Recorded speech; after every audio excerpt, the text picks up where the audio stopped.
mapupurnada at pwedeng magtagal pa ang karir nitong si Lolo Bron dahil kay Luka Doncic sa LA Lakers. Base yan sa media report ayon sa direct quotes mula sa Lakers Daily at kay Rachel Nichols. Noong February, binanggit mismo ni LBJ na si Luka ang nagbibigay sa kanya ng bagong energy.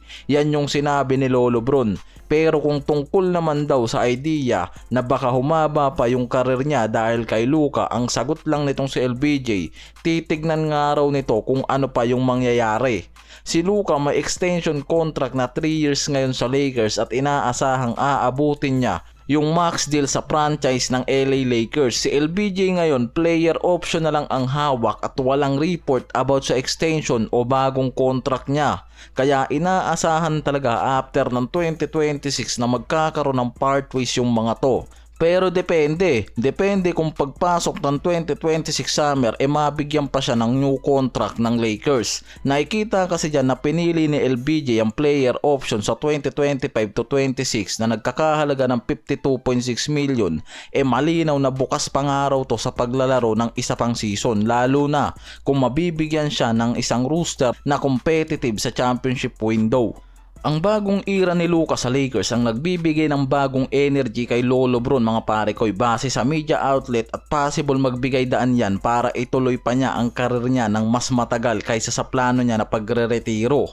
Lalo't nakikita na prosigido rin itong si Luka ngayon na makakuha agad ng championship title sa susunod na season kasama si Lolo Bron. Pero marami pa rin kasing analyst ang nakakakita na hindi pa rin tiyak yung magiging future nitong si LBJ.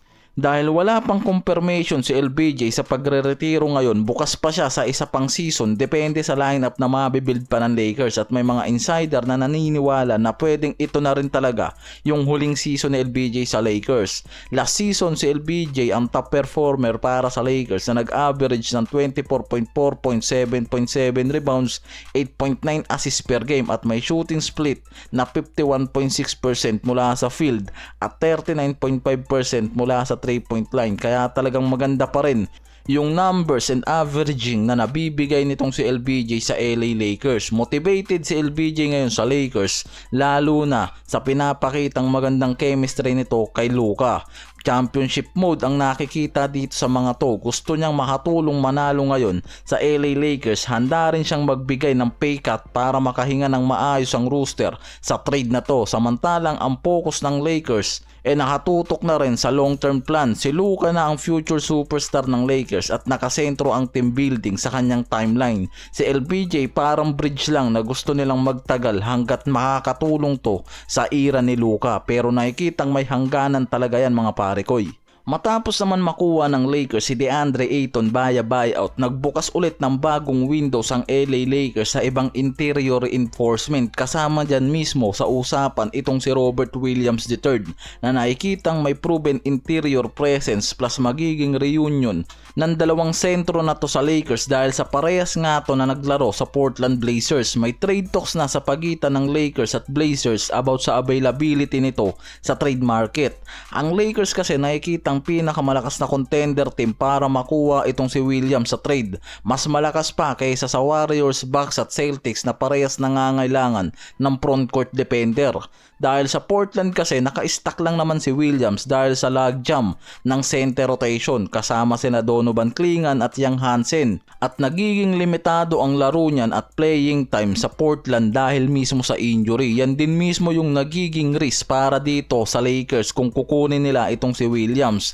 Dahil sa pagiging injury prone nito, may negative outcome nga yan kung itutuloy ng Lakers ang trade.